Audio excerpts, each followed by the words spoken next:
Hello students, मैं आपकी हिंदी की टीचर आदर्श शिक्षा निकेतन हाई स्कूल से। बच्चों, आज हम आपकी हिंदी में बाल राम कथा के चैप्टर 7 के क्वेश्चन आंसर्स करेंगे। ठीक है। लास्ट क्लास में बच्चों हमने इस चैप्टर की रीडिंग की थी। आज हम इसके क्वेश्चन आंसर्स देखते हैं। क्वेश्चन नंबर 1, राम ने सोने के हिरण को पकड़ने की बजाय क्यों मारा? राम जब कुटिया से सोने के हिरण को पकड़ने निकले तो हिरण कुलाचे मारता हुआ कुटिया से दूर चला गया। राम उसके पीछे पीछे भागते रहे। जब हिरण पास होता तो वे उसे पकड़ने का प्रयास करते, तब हिरण भागकर फिर दूर चला जाता था। इस प्रकार जब हिरण को पकड़ने के राम के सभी प्रयास विफल हो गए तो उन्होंने हिरण को मारने का विचार किया और धनुष से बाण चलाकर उसे मार दिया। क्यों मारा था? क्योंकि वो जो है उनकी पकड़ में नहीं आया। जब वो पकड़ने लगते थे तो उससे थोड़ा दूर भाग जाता था और इतना दूर भी नहीं भाग रहा था कि पकड़ से बाहर हो।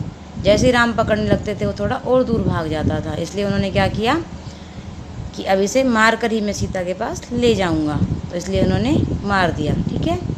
मरते हुए सोने के हिरण ने क्या किया? मरते हुए सोने के हिरण ने अपना असली रूप मारीच का कर लिया। यानी कि जो हिरण था वो मारीच था, तो उसने अपना असली रूप कर लिया मरते हुए।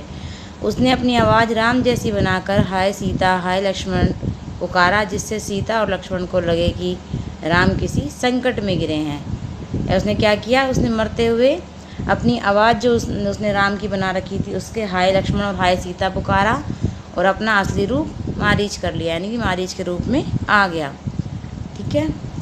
मारीच के इस प्रकार हाय सीता हाय लक्ष्मण चिल्लाने का सीता और लक्ष्मण पर क्या प्रभाव पड़ा? मायावी मारीच की पुकार सुनकर सीता घबरा गई, परंतु लक्ष्मण इसे मायावी राक्षसों की चाल समझकर चौकन्ने हो गए थे। सीता ने लक्ष्मण को राम की सहायता के लिए जाने के लिए कहा। लक्ष्मण ने उन्हें समझाया कि यह सब राक्षसों की चाल है, राम को कुछ नहीं हो सकता, वे अभी आ जाएंगे। इस पर सीता को क्रोध आ गया। वे लक्ष्मण को अपने भाई का भला न चाहने वाला स्वार्थी अपवित्र मन का व्यक्ति कहने लगी तथा उसके राम की सहायता के लिए न जाने पर अपनी जान देने के लिए तैयार हो गई। तब लक्ष्मण राम की आज्ञा का उल्लंघन कर तथा सीता को प्रणाम कर राम की खोज में चल पड़े। तो उन पर क्या प्रभाव पड़ा? क्या हुआ था कि वो जब हाय राम हाय सीता जब मारी चिल्लाया तो सीता को लगा कि राम किसी मुसीबत में है। तो उन्होंने, लेकिन लक्ष्मण जो थे वो समझ गए थे कि राम किसी मुसीबत में नहीं है, ये राक्षसों की चाल है। और जो सीता जो थी वो सोच रही थी कि मेरे राम किसी मुसीबत में है, तो वो लक्ष्मण से कहते तुम अपने भाई की सहायता के लिए जाओ। जब लक्ष्मण नहीं जाते हैं राम की सहायता के लिए, तो सीता अपने प्राण त्यागने के लिए यानी अपने प्राण देने के लिए तैयार हो जाती है। तो इसके बाद लक्ष्मण क्या करते हैं? अपने भाई की आज्ञा का उल्लंघन करते हैं और सीता को प्रणाम कर राम की खोज में चले जाते हैं। रावण ने सीता का हरण कैसे किया और उसे किसने रोका?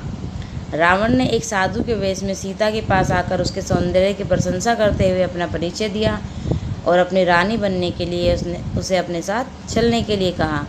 जब सीता उसके साथ नहीं चली तो उसने सीता को खींचा और अपने रथ में बिठा लिया। रास्ते में जटायु ने रावण के रथ पर हमला कर दिया। उसने रावण को घायल कर उसका रथ तोड़ दिया, तो रावण ने जटायु के पंख काट दिए।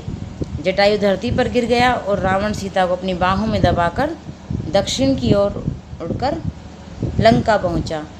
क्या हुआ था? सीता का हरण कैसे किया था? उसने सीता की पहले प्रशंसा की कि तुम इतनी सुंदर हो, तुम मेरी रानी बन जाओ।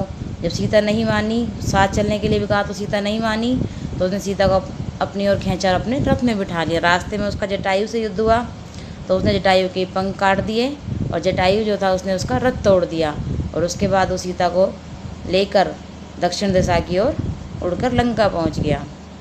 ये क्वेश्चन नंबर 5 है आपका। सीता ने अपने आभूषण उतार कर क्यों फेंके थे? जटायु के घायल होने के बाद सीता को लगा कि अब उसकी सहायता कोई नहीं करेगा। राम तक अपने अपहरण के मार्ग की सूचना किसी प्रकार से पहुंचाने के लिए सीता ने अपने आभूषण उतार कर फेंकने शुरू कर दिए। उन आभूषणों को मार्ग में बैठे बंदरों ने उठा लिया। सीता को लगा कि वानरों के पास आभूषण देखकर राम को पता लग जाएगा कि सीता किस मार्ग से गई है। रावण ने सीता को आभूषण फेंकने से इसलिए नहीं रोका क्योंकि सीता शौकवश ऐसा कर रही है। रावण ने सोचा कि सीता जो है वो शौकवश ऐसा कर रही है तो करने देता हूँ, और सीता ने अपने आभूषण इसलिए उतार कर फेंके थे ताकि राम को ये पता चल जाए कि मैं इसी मार्ग से रावण के साथ, यानी रावण मुझे इसी मार्ग से उठाकर या अपहरण करके ले गया है। ठीक है। क्वेश्चन नंबर 6 है आपका, लंका में रावण ने सीता के साथ कैसा व्यवहार किया।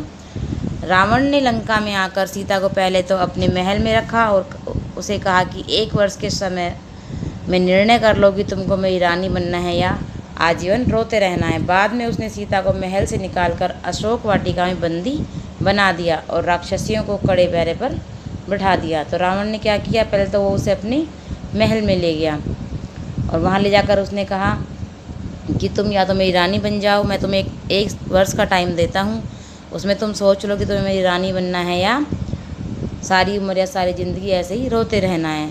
बाद में उसने क्या किया, सीता को महल से निकाल कर अशोक वाटिका में बंदी बना दिया और उसके चारों तरफ राक्षसियों का कड़ा पहरा बिठा था कि कोई भी उसके पास ना आ सके।